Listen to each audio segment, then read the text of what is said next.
everyone, this is Neha. Welcome back to the channel. Hope you all are doing great.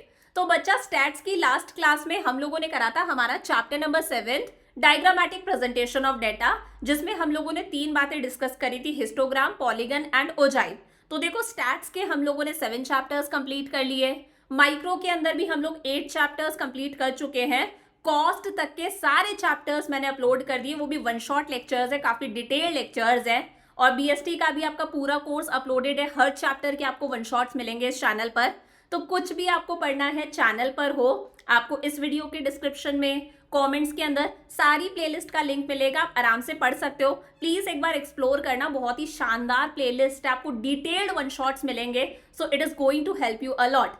अब आज हम लोग करेंगे हमारा chapter number 8 arithmetic line graphs, जिसका दूसरा नाम है टाइम सीरीज ग्राफ्स। अगेन एक वन शॉट लेक्चर है, एक ही वीडियो में हम पूरा चैप्टर कंप्लीट करेंगे, वो भी काफी डिटेल में। और अगर लगता है यार मैम कम टाइम में सारी चीजें काफी डिटेल में एक्सप्लेन करती है, तो प्लीज एक लाइक कर देना। मतलब कुछ नहीं जाएगा, but it will give me a lot of motivation. जितना मैं मोटिवेट होंगी, मैं उतने ज्यादा वीडियोस अपलोड कर सकती हूँ। तो लाइक कर देना, कमेंट करके बताना कैसा लगा। शुरू करते हैं फटाफट से। तो देखो चैप्टर की शुरुआत होती है कि यार ग्राफ्स क्या होते हैं। देखो ग्राफ पेपर आप सबने बचपन में देखा होगा कुछ इस तरह का। इसी ग्राफ पेपर पर जब हम हमारा कोई स्टैटिस्टिकल डेटा प्रेजेंट करते हैं, जब इस ग्राफ पेपर पर हम हमारा कोई स्टैटिस्टिकल डेटा प्रेजेंट करते हैं, इस ग्राफ पेपर पर हम प्रोडक्शन दिखा रहे हैं, सेल्स दिखा रहे हैं, बर्थ रेट डेथ रेट दिखा रहे हैं, मार्क्स दिखा रहे हैं, तो इसी ग्राफ पेपर को बोल दिया जाता है ये क्या बन गया, ग्राफ बन गया। समझ में आया? When a set of statistical data are presented on a graph paper, it is called a graph. जब हम कोई न्यूमेरिकल डेटा, स्टैटिस्टिकल डेटा को ग्राफ पेपर पर प्रेजेंट करते हैं, वो क्या होता है, ग्राफ होता है। बचपन से बनाते आ रहे हो, 9th 10th में भी बनाए होंगे। अब बात ये आती है कि यार ग्राफ बनाते किस तरह से है। तो देखो बहुत ही आसान सा है, यहाँ पर समझाती हूँ। फॉर एग्जाम्पल मान लो हमारे पास में मंथ्स गिवन है, तो ये हमारे पास में मंथ गिवन है जैन, फैब, मार्च और अप्रैल, 4 महीने हम ले लेते हैं। यहाँ पर हमारे पास में प्रोडक्शन गिवन है, और प्रोडक्शन मान लो हमारे पास में गिवन है क्विंटल्स के अंदर। क्विंटल्स का मतलब होता है 100 किलो को हम क्विंटल्स बोलते हैं, 100 kg मतलब 1 क्विंटल। तो यहाँ पर प्रोडक्शन लिखा हुआ है हमारे पास में 400 क्विंटल, 300 क्विंटल, 200 क्विंटल और 150 क्विंटल। इस डेटा को हमें प्रेजेंट करना है ग्राफ पर। किस तरह से प्रेजेंट कर सकते हैं? आई नो एयरप्लेन की आवाज़ आ रही होगी, मतलब मेरे घर के ऊपर से बहुत सारे प्लेन्स जाते हैं और कंटिन्यू आवाज़ आती है, तो थोड़ा सा मैनेज कर लेना। तो देखो किस तरह से प्रेजेंट करते हैं। ये हमने एक्स एक्सिस बनाई, ये हमने वाई एक्सिस बनाई, ये पॉइंट ऑफ ओरिजिन होता है। एक्स एक्सिस पर हम हमारे क्या शो कर रहे हैं, मंथ शो कर रहे हैं। बेसिक सा बता रही हूँ। यहाँ पर मंथ्स दिखा दिए हम लोगों ने, जनवरी, फरवरी, मार्च और ये हो गया अप्रैल। अब हमारे पास में प्रोडक्शन गिवन है कितना है, 400, 300, 200, 150। तो 100 का गैप ले सकते हैं, 100, 200, 300 और 400। किस तरह से शो करेंगे? देखो सबसे पहले हमें पॉइंट्स बनाने हैं। तो जनवरी में कितना है प्रोडक्शन, 400। जनवरी में प्रोडक्शन कितना है, 400, ये यहाँ पर आ गया पॉइंट। फरवरी में प्रोडक्शन कितना है, 300। फरवरी में प्रोडक्शन है हमारा 300, बिल्कुल बच्चों जैसा है। अप्रैल में प्रोडक्शन कितना है हमारा, अप्रैल नहीं सॉरी मार्च में कितना है, 200 और अप्रैल में हमारा प्रोडक्शन है 150। तो ये अप्रैल है, 150 आएगा 100 और 200 के बीच में। समझ में आया? इसको हमें with the help of line join करना है। तो ये हम लोग स्केल की हेल्प से, बिल्कुल पॉइंट से पॉइंट्स को ज्वाइन करेंगे स्केल की हेल्प से। ये हमारा बन गया अर्थमेटिक लाइन ग्राफ। समझ में आ गया? इस तरह से हमें ग्राफ बनाना है इस पूरे चैप्टर के अंदर, बिल्कुल आसान है, बच्चों जैसा है। So to present data on a graph paper we plot different points. हम लोग क्या करते हैं, सबसे पहले अलग अलग पॉइंट्स प्लॉट करते हैं। By joining the points we get a line which shows values of different variables. इन पॉइंट्स को जब हम ज्वाइन करते हैं तो हमें क्या मिलती है, एक लाइन मिलती है। और ये लाइन क्या शो कर रही है, अलग अलग वेरिएबल्स की वैल्यू को शो कर रही है कि जनवरी में प्रोडक्शन कितना है, फैब में प्रोडक्शन कितना है। तो इस तरह से हम लोगों ने एक लाइन बना दी। So a graph showing values of different variables with the help of a line is called arithmetic line graph. वो ग्राफ जिसमें हम अलग अलग वैल्यूज को with the help of line show कर रहे हैं। यहाँ पर एक लाइन बन रही है ना, इस तरह के ग्राफ को बोला जाता है अर्थमेटिक लाइन ग्राफ। समझ में आ गया? अब देखो, अर्थमेटिक लाइन ग्राफ्स को ही हम टाइम सीरीज ग्राफ भी बोलते हैं। ऐसा क्यों करते हैं? बेसिकली इस तरह के ग्राफ बनाए जाते हैं जब हम एक्स एक्सिस पर टाइम शो कर रहे हैं, मंथ शो कर रहे हैं, ईयर्स शो कर रहे हैं, डेकेड शो कर रहे हैं। तो जब हमारा बेसिस टाइम होता है, जब हम टाइम के बेसिस पर डेटा को शो करते हैं, इसीलिए हम इस तरह के ग्राफ्स बनाते हैं and this is the reason इसे हम टाइम सीरीज ग्राफ भी बोलते हैं। तो वही लिखा है, generally such graphs are used to present data on the basis of time, so it is also known as time series graph. समझ में आ गया? आसान सा एकदम। अब बात आती है कि मैम इसे कंस्ट्रक्ट किस तरह से करते हैं, वो भी बता दो। एकदम आसान सा है। देखो, इस तरह का ग्राफ पेपर है हमारे पास में। सबसे पहले हम इस तरह की एक लाइन बनाते हैं, लेटी हुई लाइन, यानी कि हॉरिजॉन्टल लाइन। बहुत सारे बच्चों को कंफ्यूजन होता है, मैम हॉरिजॉन्टल कौन सा होता है, वर्टिकल कौन सा होता है। लेटा हुआ हॉरिजॉन्टल होता है, खड़ा हुआ वर्टिकल होता है। तो हमें एक हॉरिजॉन्टल लाइन बनानी है। इधर हम x लिखेंगे, इधर हम x डैश लिख देते हैं। इसे हम लोग बोलते हैं एक्स एक्सिस और इसी का दूसरा नाम है एब्सिसा। क्या कहते हैं? एब्सिसा। 9th-10th के अंदर पढ़ा होगा आपने कोऑर्डिनेट ज्योमेट्री के अंदर। फिर हमें एक y एक्सिस बनानी है, एक वर्टिकल लाइन बनानी है। यहाँ पर y लिखेंगे और नीचे की तरफ y डैश लिख देते हैं। इसका नाम होता है y एक्सिस और इसका दूसरा नाम है ऑर्डिनेट। समझ में आ गया? x एक्सिस का क्या नाम है? एब्सिसा। एमसीक्यूज में पूछा जाएगा। y एक्सिस का क्या नाम है? ऑर्डिनेट। अब देखो, ये जो x एक्सिस है, y एक्सिस है, ये एक दूसरे को इस पॉइंट पर इंटरसेक्ट कर रही है, कट कर रही है। इस पॉइंट को हम O लिख देते हैं, इस पॉइंट को हम डिनोट करते हैं किससे? ओरिजिन से। समझ में आ गया? ये ओरिजिन है। चमका अच्छे से। अब कहीं ना कहीं ये y एक्सिस और x एक्सिस इस पूरे के पूरे ग्राफ पेपर को 4 पार्ट्स के अंदर डिवाइड कर रही है या नहीं कर रही है? तो हर पार्ट को हम क्या बोलते हैं? क्वाड्रेंट। ये क्वाड्रेंट 1 है हमारा, इधर वाला। ये हमारा क्वाड्रेंट 2 है, ये हमारा क्वाड्रेंट 3 है और ये हमारा क्वाड्रेंट 4 है। और इसका ऑर्डर ऐसे ही रहता है, आप इसे 1 2 3 4 उल्टा नहीं कर सकते। क्वाड्रेंट 1 2 3 4। समझ में आ गया? अब मैम किस तरह से यहाँ पर डेटा को प्रेजेंट करना है वो भी समझा दो। देखो, बहुत आसान सा है। मैंने कहा ये हमारा पॉइंट ऑफ ओरिजिन है। सबसे पहले हम एक्स एक्सिस एब्सिसा की बात कर रहे हैं। ओरिजिन के जब हम राइट साइड में जाते हैं ना, तो सारे हम पॉजिटिव नंबर्स दिखाते हैं। एक्स एक्सिस पर ओरिजिन के राइट साइड में जाते हैं तो पॉजिटिव नंबर्स दिखाने हैं, जैसे 1 2 3 और ये हो गया 4। समझ में आया? ओरिजिन के लेफ्ट साइड पर एक्स एक्सिस पर हम सेम नेगेटिव नंबर्स दिखाते हैं, -1 -2 -3 -4। मान लो इधर हम 100 200 300 400 लिखते हैं, तो इधर होता -100 -200 -300, इस तरह से। समझ में आया? सेम ऐसे ही जब हम y एक्सिस की बात करते हैं तो ओरिजिन से ऊपर हम पॉजिटिव दिखाते हैं, टॉप साइड में पॉजिटिव। तो ये 1 है पॉजिटिव, देन 2 3 4, इजी पीजी। और हम ओरिजिन से नीचे नेगेटिव दिखाएंगे, -1 -2 -3 -4। इतना तो आसान सा था। समझ में आ गया? अब मैम किस तरह से प्लॉट करना है वो भी सिखा दो। मैंने कहा मैं आपको एक पॉइंट बता रही हूँ, ए पॉइंट, और उसके कोऑर्डिनेट्स है हमारे पास में 4,3। ए पॉइंट आपको लोकेट करना है और उसके कोऑर्डिनेट्स हैं 4,3। मैम इसका मतलब क्या है? ये जो पहले वाला होता है ये एक्स एक्सिस को शो करता है और बाद वाला हमेशा वाई एक्सिस को शो करता है। अब देखो, पहले वाला भी पॉजिटिव है, बाद वाला भी पॉजिटिव है, एक्स वाला भी पॉजिटिव है, वाई वाला भी पॉजिटिव है।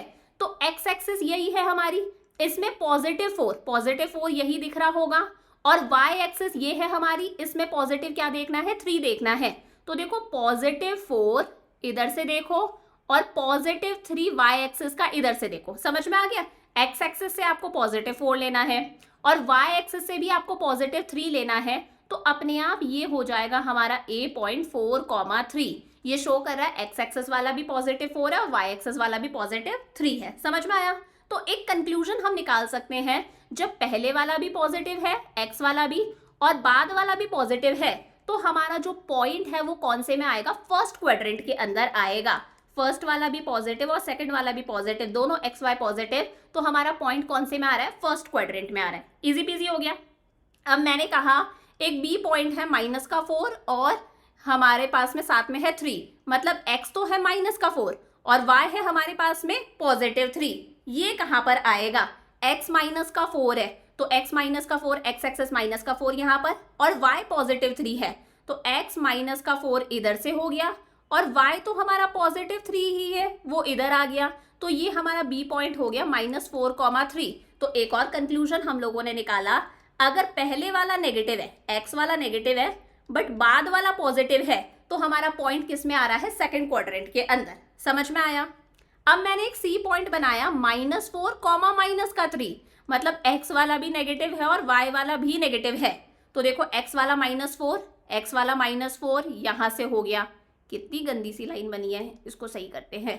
x वाला -4, तो देखो ये x एक्सिस पर से -4 इधर आया, और y एक्सिस वाला भी -3 है तो नीचे की तरफ आएगा, तो ये हमारा सी पॉइंट हो गया -4, -3। तो अगेन हमने कंक्लूजन निकाला, अगर पहले वाला भी नेगेटिव है और बाद वाला भी नेगेटिव है तो कौन से क्वाड्रेंट में आएगा, थर्ड क्वाड्रेंट के अंदर। और लास्ट है डी पॉइंट, मैंने कहा मान लो हमारे पास में जो पहले वाला है वो तो पॉजिटिव है 4, लेकिन बाद वाला -3 है, मतलब x एक्सिस वाला +4, y एक्सिस वाला -3, तो x एक्सिस वाला +4 इधर से आएगा, लेकिन y वाला -3 कहाँ से आएगा, इधर से आएगा, तो ये डी पॉइंट हो गया 4, -3। इस तरह से हम प्लॉट करते हैं, मतलब पहले वाला पॉजिटिव है और बाद वाला नेगेटिव है तो कौन से में आएगा, हमारा फोर्थ क्वाड्रेंट के अंदर। समझ में आ गया? हालांकि ये सारी चीजें आप 9th 10th में बहुत अच्छे से पढ़कर आए हो, फिर भी मुझे एक बार बताना था। एक्स एक्सिस का दूसरा नाम है abscissa, Y axis vertical line का दूसरा नाम है ऑर्डिनेट, वो पॉइंट ऑफ इंटरसेक्शन क्या होता है, हमारा ओरिजिन। ये जो एक्स एक्सिस वाई एक्सिस जब इंटरसेक्ट होती हैं तो ये पूरे ग्राफ पेपर को 4 पार्ट्स में डिवाइड करती है, जिन पार्ट्स को हम क्या बोलते हैं, क्वाड्रेंट। ये क्वाड्रेंट 1 है, ये 2 है, ये 3 है, ये 4 है। जब दोनों पॉजिटिव है फर्स्ट क्वाड्रेंट में, फर्स्ट वाला नेगेटिव सेकंड वाला पॉजिटिव सेकंड क्वाड्रेंट, दोनों नेगेटिव हैं थर्ड क्वाड्रेंट, और फर्स्ट पॉजिटिव सेकंड नेगेटिव तो कौन से क्वाड्रेंट में आएगा, फोर्थ क्वाड्रेंट में। चमका, इजी पीजी हो गया, समझ में आ गया। अब यहाँ पर वही क्वाड्रेंट की डेफिनेशन लिखी है, the X axis and Y axis divide the plane of a paper in 4 parts. X axis और वाई एक्सिस इंटरसेक्ट होके पूरे ग्राफ पेपर को 4 पार्ट्स में डिवाइड करती हैं। Each part is called quadrant, ये पूछा जाता है अक्सर एग्जाम में। अब देखो हम बात करते हैं rules for constructing a graph. अगर आप एक ग्राफ पेपर कंस्ट्रक्ट कर रहे हो, अभी मैंने पीछे सिखाया था कैसे बनाते हैं, तो कौन कौन सी चीजें आपको दिमाग में रखनी है। नंबर 1 है हेडिंग, आपके ग्राफ पेपर की हेडिंग होनी चाहिए। जैसे हेडिंग आपने लिख दी production in different years, production from in the month of January, from the month of January to June, ठीक है। इस तरह से आपको प्रॉपर हेडिंग लिखनी है। So every graph must have a suitable and short heading. Heading आपकी short होनी चाहिए and heading must be self explanatory. Heading ऐसी होनी चाहिए कि हेडिंग को देखकर समझ में आ जाए यार ग्राफ किस चीज से रिलेटेड है। जैसे ऊपर आपने प्रोडक्शन लिख दिया, मार्क्स लिख दिए, मार्क्स ऑफ डिफरेंट स्टूडेंट्स, तो हेडिंग देखकर समझ में आ रहा है ग्राफ किस चीज से रिलेटेड है। सेकेंड है चॉइस ऑफ स्केल।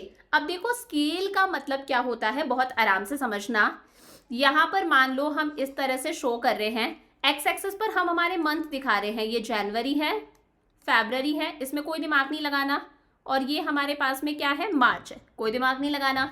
मैंने कहा वाई एक्सिस पर हम जो हैं हम प्रोडक्शन शो कर रहे हैं, और प्रोडक्शन हमारा है, मान लो जनवरी के अंदर प्रोडक्शन है, अप्रैल भी ले लो, एक काम करो, जनवरी में प्रोडक्शन है हमारा 100 किलो, फैब में प्रोडक्शन है हमारा 80 kg, मार्च में प्रोडक्शन है हमारा 50 kg, और अप्रैल में प्रोडक्शन है हमारा 40 kg। तो यहाँ पर हम क्या स्केल ले सकते हैं, हम एक काम कर सकते हैं, 20-20 का गैप ले सकते हैं, 20, 40, 60, 80, 100, आराम से हमारा डेटा शो हो जाएगा। मान लो ये 1000 के अंदर होता तो कहीं ना कहीं हम 100 का गैप ले सकते थे, 100, 200, 300, 400, इस तरह से। मान लो ये सिर्फ हमारा 20 तक का ही होता, 20 से ऊपर कोई नंबर ही नहीं होता, तो हम 2 का गैप ले लेते, 2, 4, 6, 8, 10। तो आपको सोच समझ के स्केल लेनी है। तो ये हो जाएगा 100, ये हो जाएगा 80, ये हो जाएगा हमारा 50 दोनों के बीच में, और ये हमारा हो जाएगा 40। इस तरह से हम हमारा ग्राफ पेपर बना देंगे। समझ में आ गया? तो वही है, there should be proper scale on which data is to be presented. ये स्केल प्रॉपर होना चाहिए। ग्राफ जो आपको बनाना है वो पेपर के एकदम मिडिल में बनाना है ताकि वो और ज्यादा अट्रैक्टिव लगे। थर्ड है प्रपोर्शन ऑफ एक्सिस। हमारी एक्सिस कितनी बड़ी होनी चाहिए।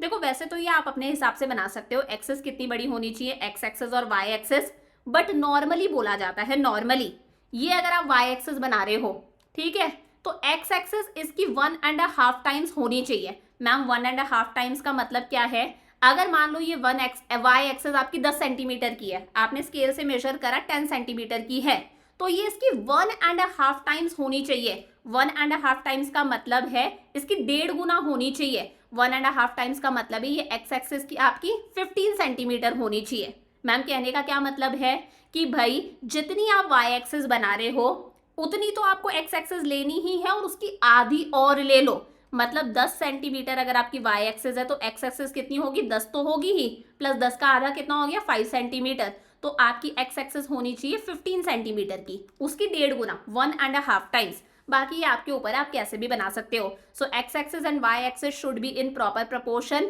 X axis should be 1.5 times the length of Y axis. फिर है मेथड ऑफ प्लॉटिंग। प्लॉटिंग किस तरह से करते हैं, ये भी बहुत ही आसान सा है।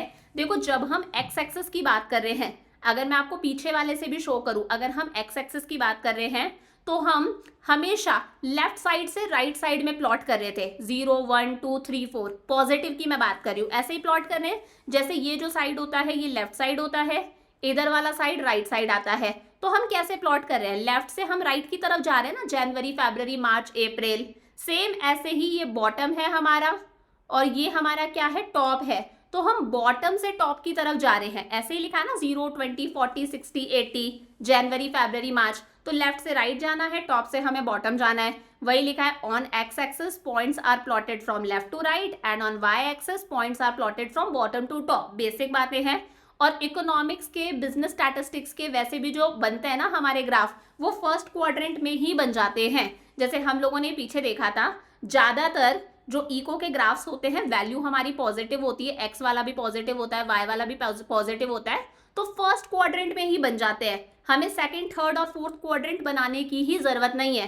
तो देखो हम ये फर्स्ट क्वाड्रेंट ही तो बना रहे हैं, इधर भी हमारे पास में पॉजिटिव वैल्यूज है, इधर भी पॉजिटिव वैल्यूज हैं। हम लोगों ने इधर की तरफ का और नीचे की तरफ का बनाया ही नहीं, हम सिर्फ क्या बनाते हैं, फर्स्ट क्वाड्रेंट बनाते हैं।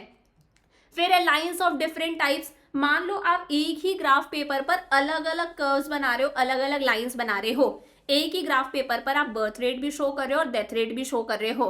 तो मान लो आपने बर्थ रेट तो इस तरह से शो कर दी, ये बोल्ड लाइन से शो कर दी, ये आपकी बर्थ रेट है। अब डेथ रेट आप सेम तरह के कलर से तो शो नहीं कर सकते, तो आप डेथ रेट को एक काम करोगे, दूसरे कलर से शो कर दोगे। ये आपने डेथ रेट शो कर दी। तो इस तरह से हम अलग अलग कलर्स, अलग अलग लाइंस का भी यूज कर सकते हैं। If more than one line or curves are to be drawn in the graph, these should be differentiated from each other in the form of broken lines, dotted lines और bold lines, या फिर अलग अलग colours. अलग अलग colours नहीं है तो एक आपने बोर्ड लाइंस बना दी, एक आपने इस तरह से ब्रोकन लाइंस बना दी, या फिर आप डॉटेड लाइंस बना सकते हो। अलग अलग कलर्स है, अलग अलग कलर्स का यूज कर लो, लेकिन ऊपर मेंशन कर देना, इस तरह से ग्राफ के ऊपर मेंशन कर देना कि ये बोर्ड लाइंस है तो ये हमारा डेथ रेट है, मान लो, है ना। और ये डॉटेड लाइन से जो बनाया है ये हमारी बर्थ रेट है, इस तरह से मेंशन करना है। समझ में आया। सिक्स्थ है टेबल ऑफ डेटा। आप एक काम कर सकते हो, कर्व तो बना ही रहे हो, ग्राफ तो बना ही रहे हो, साथ में टेबल भी बना दो। जैसे मान लो मैं यहाँ पर ग्राफ तो बनाऊंगी ही और ग्राफ के साथ साथ में मैं टेबल भी बना दूं, क्योंकि टेबल से ही तो ग्राफ बन रहा है ना अल्टीमेटली। तो टेबल भी हम साथ साथ में बना दें ताकि सामने वाले को और क्लैरिफिकेशन हो जाए। सेवेंथ है use of false base line. ये बहुत इंपॉर्टेंट है, use of false base line. Ma'am इसका मतलब क्या होता है, देखो मान लो जब डेटा हमारा बहुत ही बड़ी यूनिट्स है, जब डेटा हमारा बहुत ही बड़ी यूनिट्स है तब हम फॉल्स बेसलाइंस का यूज करते हैं। मैम एक बार समझा दो, तो मैं एक काम करती हूँ यहाँ पर समझा देती हूँ। मान लो यहाँ पर हमारे पास में वही है जैन, फैब, मार्च, अप्रैल और मई। प्रोडक्शन गिवन है, प्रोडक्शन मैंने कहा 600 kg, ठीक है, 500 kg, 700 kg, 800 kg और अगेन 500 kg। ये हमारे पास है प्रोडक्शन गिवन है। अब सबसे मिनिमम प्रोडक्शन कितना है आप देख लो, सबसे मिनिमम प्रोडक्शन है 500 kg।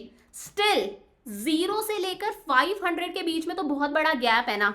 मिनिमम प्रोडक्शन 500 kg है, फिर भी ये जो 500 kg है ये 0 से तो बहुत बड़ा नंबर है। अगर हम 0 को बेस मान के चले तो 0 और 500 के बीच में एक बहुत बड़ा गैप है।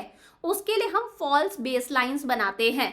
मैम किस तरह से बनाएंगे, जैसे इधर आ गया हमारा जैन, फैब, मार्च, अप्रैल और मई। इधर हमें कोई चेंजेस नहीं करने, हमारे पास में जो मिनिमम नंबर है वो कितना है, 500 है। हम 500 से शुरू कर रहे हैं, 500, 600, 700, 100 का गैप ले रहे हैं, 800, 900, लेकिन 0 से और 500 के बीच में एक बहुत बड़ा गैप है, तो हम इस तरह से दो लाइंस बना देते हैं। ये होती है फॉल्स बेस लाइंस। ये दो लाइंस हमने इस तरह से बनाई हैं, ये शो कर रही है कि 500 बहुत बड़ा नंबर है और 0 और 500 के बीच में एक बहुत बड़ा गैप है।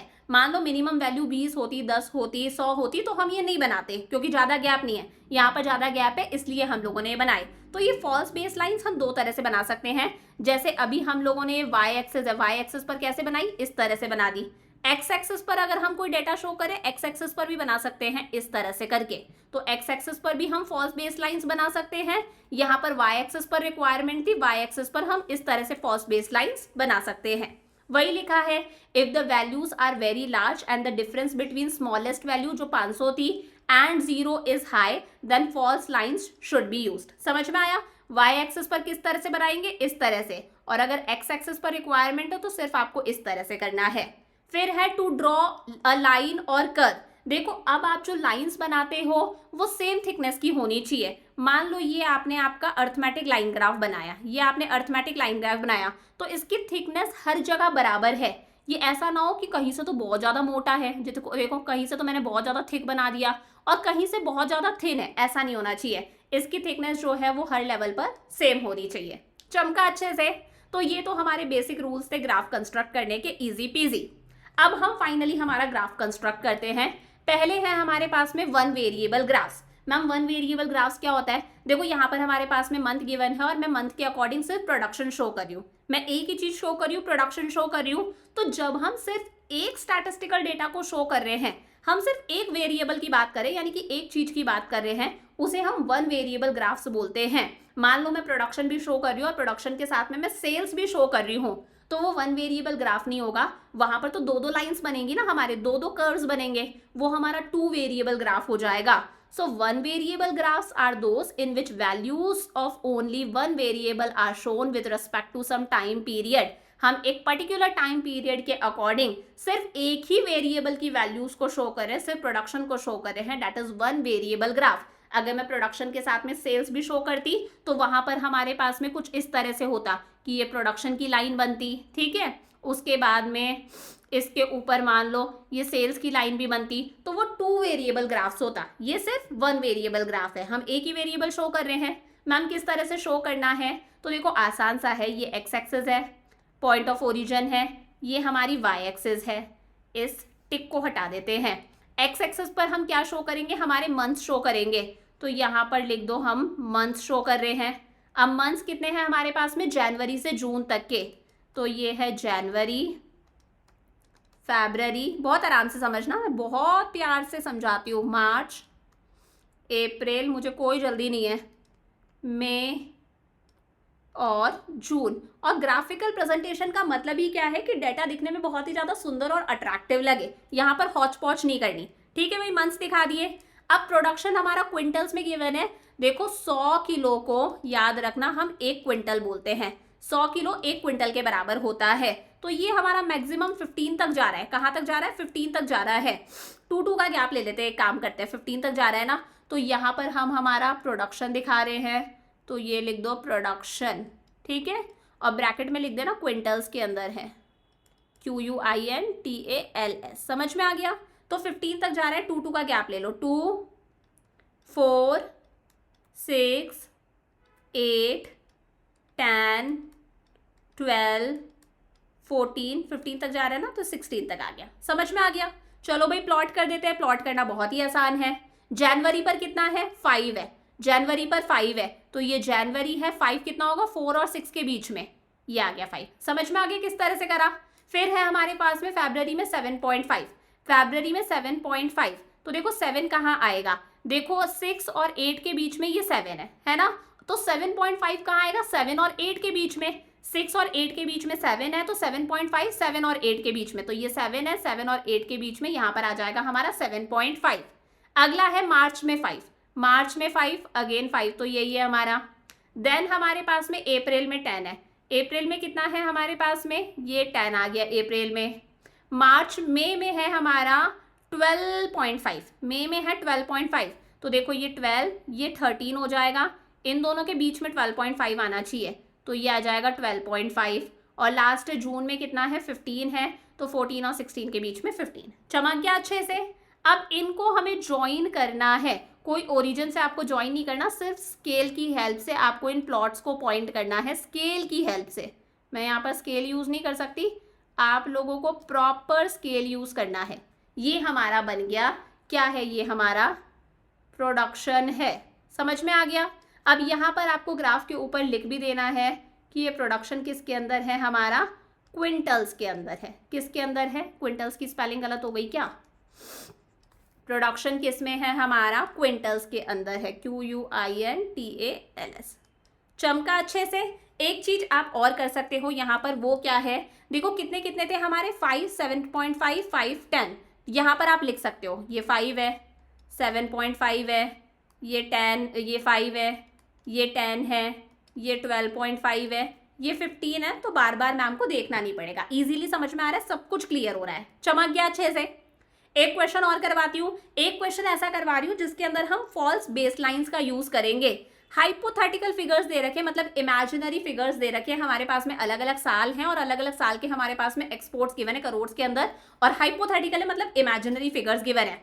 अब अगर आप सबसे मिनिमम वैल्यू देख रहे हो तो वो 600 है, 600 है, स्टिल 0 से 600 के बीच में बहुत बड़ा गैप है, तो यहाँ पर हम फॉल्स बेसलाइंस का यूज करने वाले हैं। तो चलो भाई, एक्स एक्सेस हमारी, Y axis origin, X axis पर हम हमारा ईयर दिखा रहे हैं, ईयर कितना है 1920 है, पहला साल, मतलब हम हमारा अकेडमिक ईयर की तरह चल रहा है, फाइनेंशियल 2000, 1920, देन 2020, 21, 2021, 22, 2022, 23 और लास्ट है 2023, 24, 2023, 24। समझ में आ गई, ये 4-5 साल हो गए हमारे पास में।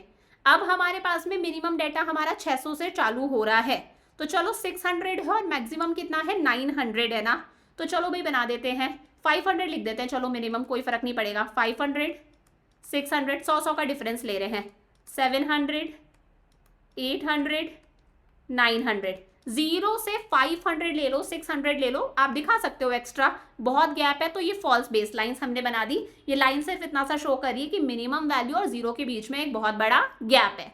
अब प्लॉट करते हैं, 1920 में कितना था, 600 था, है ना, 1920 में कितना है 600 है, तो देखो 1920 में 600 है, यहाँ आ गया, समझ में आया। फिर 2021 में 640 है, 2021 में 640 है, 650 कुछ यहाँ होगा, ऑब्वियसली बात है, 700 और 600 के बीच में, उससे हल्का सा नीचे हो गया। देन 670, फिर हमारे पास में 670, 650 से थोड़ा सा ऊपर हो जाएगा, यहाँ पर कुछ 670 आ जाएगा अंदाजे से। देन है हमारे पास में 780, कितना है 780, 780, 750, 780, तो थोड़ा सा 800 के करीब आ जाएगा। और लास्ट है हमारे पास में 900, ये हो गया हमारा 900। प्लॉट कर देते हैं, तो इनको हम लोगों ने प्लॉट कर लिया, ये हम स्केल की हेल्प से ज्वाइन कर रहे हैं, लाइंस बना रहे हैं, तो ये हमारे पास में क्या आया है, एक्सपोर्ट्स आए हैं, एक्सपोर्ट्स, एक्सपोर्ट्स। और हमने एक चीज़ यहाँ पर नहीं करी थी, हमने यहाँ पर मेंशन नहीं करा था, ये हमारे पास में क्या गिवन है, एक्सपोर्ट्स गिवन है, वो भी किसके अंदर, करोड्स के अंदर, तो यहाँ पर लिख देना आप रुपीज़ करोड़, यहाँ पर हमें यूनिट स्पेसिफाई करनी है। समझ में आ गया अच्छे से, कोई डाउट नहीं है, लिखना चाहो तो लिख दो कि ये 600 है, ये हमारे पास में कितना था, ये हमारे पास में था 640, तो ये 640, ये पॉइंट था 670, ये पॉइंट था हमारा 780 और ये पॉइंट है हमारा 900, एकदम आसान हो जाएगा। चमका अच्छे से। ये हो गए हमारे 1 वेरिएबल ग्राफ्स, मैंने आपको फॉल्स बेसलाइन वाला भी सिखा दिया, नॉर्मल भी सिखा दिया। अब आता है 2 और मोर देन 2 वेरिएबल ग्राफ्स, जब हम एक साथ 2 वेरिएबल्स की वैल्यू शो कर रहे हैं, या फिर 2 से ज़्यादा वेरिएबल्स है, 3 चीज़ें हैं मान लो हमारे साथ में, हम एक ही ग्राफ पेपर पर बर्थ रेट भी दिखा रहे हैं, डेथ रेट भी दिखा रहे हैं, लिटरेसी रेट भी दिखा रहे हैं, अलग अलग चीज़ें दिखा रहे हैं। मान लो हम मार्क्स दिखा रहे हैं, आर्ट्स के स्टूडेंट्स के भी दिखा रहे हैं, ह्यूमैनिटीज़ के, कॉमर्स वालों के भी दिखा रहे हैं, साइंस वालों के भी दिखा रहे हैं, वो क्या है हमारा 2 और मोर देन 2 वेरिएबल ग्राफ्स। तो 2 और more than 2 variable graphs, these are those graphs in which values of 2, या फिर more than 2 variables are simultaneously, simultaneously मतलब एक साथ हम एक ही ग्राफ पर 2 या 2 से ज्यादा वेरिएबल्स को शो कर रहे हैं कुछ टाइम के अकॉर्डिंग, दैट इज 2 और मोर देन 2 वेरिएबल ग्राफ्स। यहाँ पर जैसे मंथ्स गिवन है हमारे पास में, प्रोडक्शन गिवन है थाउजेंड्स में और साथ साथ में सेल्स भी गिवन है, 2 वेरिएबल्स है, 2 लाइंस बनेंगी, तो एक्स एक्सिस है, वाई एक्सिस है, पॉइंट ऑफ ओरिजिन। मंथ हमारे पास में जनवरी से जून तक का है, तो यहां पर हम लिख देते हैं मंथ्स जनवरी, मुझको थोड़ा सा क्या है साइनस की प्रॉब्लम है तो आवाज़ हो सकता है कई बार ऐसी आती हो, जनवरी फरवरी मार्च अप्रैल मई जून, ठीक है, सारे मंथ्स हो गए हमारे। उसके बाद में देखो प्रोडक्शन और सेल्स गिवन है, तो मैक्सिमम देख लो कितने गिवन है, मेरे हिसाब से मैक्सिमम गिवन है 17.5 गिवन है। तो चलो हम एक काम करते हैं, 5-5 का गैप ले लेते हैं, यहाँ पर लिख देते हैं प्रोडक्शन एंड सेल्स किस में गिवन है, थाउजेंड्स में गिवन है, समझ में आ गया। तो अब हम 5-5 का गैप ले लेते हैं, 5, 10, 15, 20, ऐसे आप 2-2 छोड़ के भी ले सकते हो, जितना खुला खुला बनाना है it's all up to you. सबसे पहले एक काम करते हैं, प्रोडक्शन शो कर रहे हैं, सबसे पहले प्रोडक्शन, जनवरी में प्रोडक्शन कितना है 5, तो जनवरी में प्रोडक्शन 5 हो गया। फैब में प्रोडक्शन कितना है 7.5, तो फैब में हो गया 7.5, 5 और 10 के बीच में एग्जैक्टली क्या आएगा 7.5 आएगा, ये तो बेसिक बात है। फिर हो गया अगेन 5, मार्च में कितना है 5 है, देन अप्रैल में कितना है 10 है, अप्रैल में 10 है, देन मई में 12.5, मई में 12.5, 10 और 15 के बीच में यहाँ पर कुछ 12 हो जाएगा, 12.5 हो जाएगा, ऑब्वियस ही बात है। फिर है हमारे पास में लास्ट 15, जून में कितना है 15 है, समझ में आ गया। इसको एक काम करती हूँ मैं, येलो से ही जोड़ देती हूँ, अलग अलग कलर से बना सकते हो, कलर्स नहीं है तो अलग अलग तरह की लाइन से बना लेना। ये हमारा हो गया प्रोडक्शन, समझ में आ गया। अब हमें बनाना है हमारी दूसरी चीज, दूसरे कलर से बनाते हैं, क्या है दूसरी चीज, सेल्स है। पहला कितना है 7.5, तो ये हमारे पास में 7.5, जनवरी में 7.5, 5 और 10 के बीच में 7.5, देन 10 फरवरी में 10, देन 7.5 अगेन, मार्च में कितना 7.5, ऐसा लग रहा है पैरेलल चल रहा है ना, देन है 12.5 यहाँ पर आ जाएगा, फिर है हमारे पास में 15, तो 15 मई में यहाँ पर आ जाएगा, और लास्ट है हमारे पास में 17.5 जून में, तो 15 और 20 के बीच में आ जाएगा हमारा 17.5 यहाँ पर, समझ में आया। इसे ज्वाइन कर देते हैं, ये ब्लू कलर वाली हो गई हमारी, ये क्या हो गई हमारी सेल्स हो गई, समझ में आ गया। अब यहाँ पर ऊपर आपको मेंशन कर देना है इस तरह से, पहली बात तो यहाँ पर लिख देना थाउजेंड्स, समझ में आ जाएगा थाउजेंड्स में है। फिर यहाँ पर इस तरह से 2 बॉक्सेस बनाओ, एक आपका सेल्स है और एक आपका क्या है प्रोडक्शन है। क्लियर करने के लिए, सेल्स कौन से कलर का है, ब्लू कलर का है, तो सेल्स में आपको ब्लू कलर से ऐसे कर देना है, समझ में आ जाएगा ना, और प्रोडक्शन येलो कलर का है तो उसमें आपको ऐसे कर देना है। क्लियर हो गया एकदम। नंबर्स लिखना चाहो ना तो नंबर्स भी लिख सकते हो, जैसे ये कितना था 5 था, ये कितना था 7.5, ये अगेन 5, ये था 10, ये कितना था 12.5, और ये कितना है हमारे पास में 15, इसका भी लिख दो, ये था 7.5, ये कितना था 10 आया था, ये अगेन 7.5, ये आया था 12.5, ये आया था 15, और ये लास्ट आया 17.5। इजी पीजी हो गया। मेरी तरफ से मैंने सारी चीज़ें डिटेल में समझाई हैं, लग रहा है ना यार, मतलब मैम अपनी तरफ से एफर्ट्स डालती है, तो प्लीज़ कमेंट करके ज़रूर बताना, it will give me a lot of motivation, मतलब मैं बोल नहीं रही, trust me it will give me a lot of motivation. एक छोटा सा मैसेज पूरा दिन बनाता है, ठीक है। अब हमारे पास में सिर्फ थ्योरी है, general rules for constructing diagrams and graphs. देखो शुरुआत में जो हम लोगों ने पढ़ा था वो था ग्राफ बनाने के लिए जनरल रूल्स, लेकिन अब हम बात करें चाहे हम डायग्राम्स बनाएं, कोई भी डायग्राम्स हो, पीछे चैप्टर में देखा था ना, bar diagram, pie diagram, histogram, polygon, ogive, सारे डायग्राम्स और ग्राफ्स के लिए कुछ बेसिक रूल्स आपको फॉलो करने हैं, जैसे प्रॉपर साइज, आपके डायग्राम्स और ग्राफ्स का साइज जो है वो पेपर के अकॉर्डिंग होना चाहिए, बहुत ज़्यादा बड़ा भी आपको नहीं बनाना, बहुत ज़्यादा छोटा भी नहीं बनाना, बहुत ज़्यादा बड़ा बनाओगे अजीब सा लगेगा, छोटा बनाओगे समझ में भी नहीं आएगा, तो डायग्राम्स और ग्राफ्स का साइज अप्रोप्रिएट होना चाहिए। प्रॉपर हेडिंग होनी चाहिए, मैंने बताया डायग्राम्स और ग्राफ्स के ऊपर प्रॉपर हेडिंग होनी चाहिए। हेडिंग शॉर्ट हो, सिंपल हो और इन्फॉर्मेटिव हो, कि हेडिंग देखकर समझ में आ जाए कि डायग्राम और ग्राफ किस चीज से रिलेटेड है। प्रॉपर स्केल होना चाहिए, मैंने पीछे भी बताया था। आप ग्राफ बनाने से पहले आपके दिमाग में स्केल डिसाइडेड होना चाहिए। जैसे ये बनाने से पहले मुझे दिख रहा था भाई पॉइंट्स में वैल्यूज हैं, तो मुझे समझ में आ रहा था यार 5-5 का गैप ले लो, खुला खुला सा अच्छा सा बन जाएगा। तो ये जो स्केल है ना कि आप कितना दिखा रहे हो, ये जो होता है ना इसे हम 1 सेंटीमीटर बोलते हैं, 1 सेंटीमीटर बोलते हैं। यहाँ पर मैंने ये 2 सेंटीमीटर हो गए, तो मैंने स्केल क्या लिया था कि 2 सेंटीमीटर इज इक्वल टू हमारा क्या है 5000 प्रोडक्शन।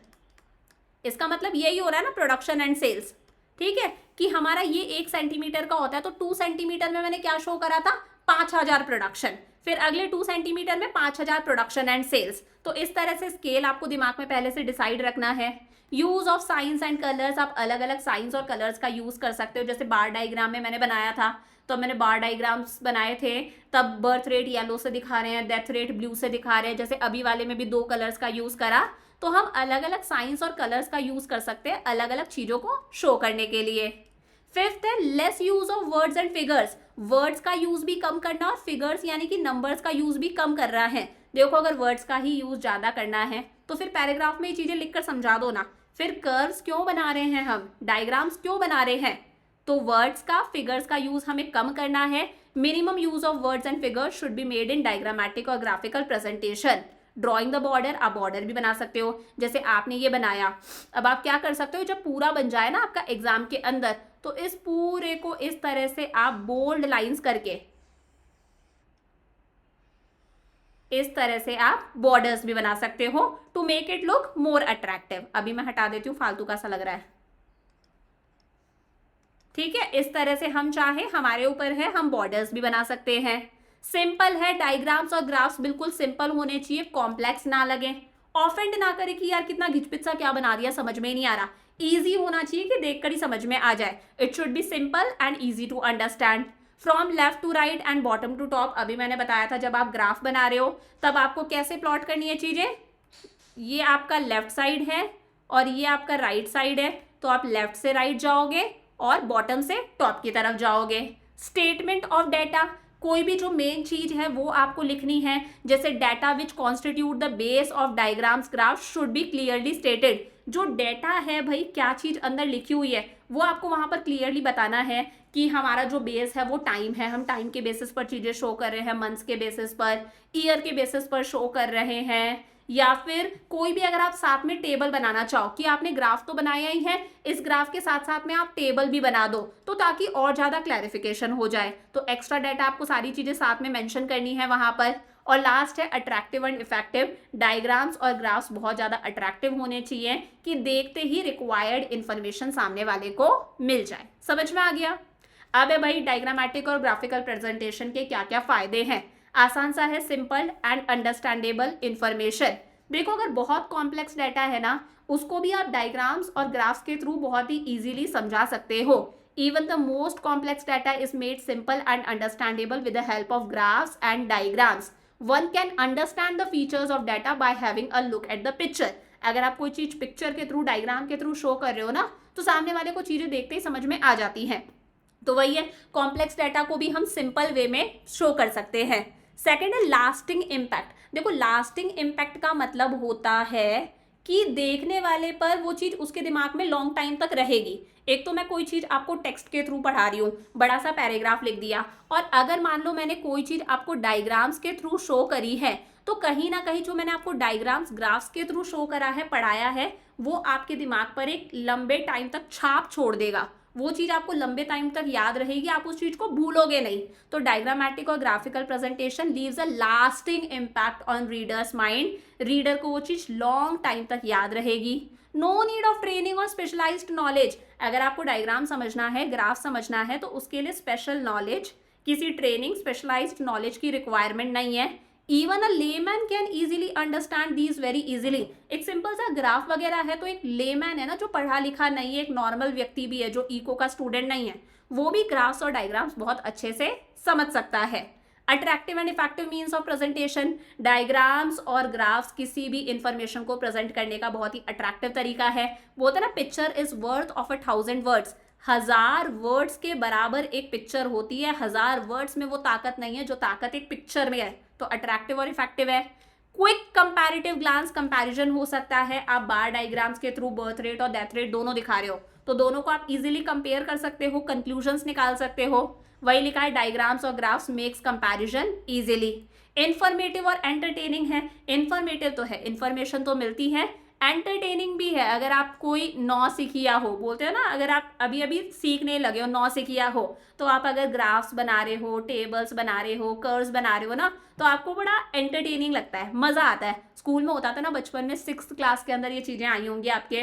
तो नॉर्मल होमवर्क करने से ज़्यादा ये पाई चार्ट, बार डायग्राम्स बनाने में ज़्यादा मज़ा आता था। So it is an entertaining means of data presentation. Beginners enjoy करते हैं डेटा को डायग्राम्स और ग्राफ्स के थ्रू प्रेजेंट करना।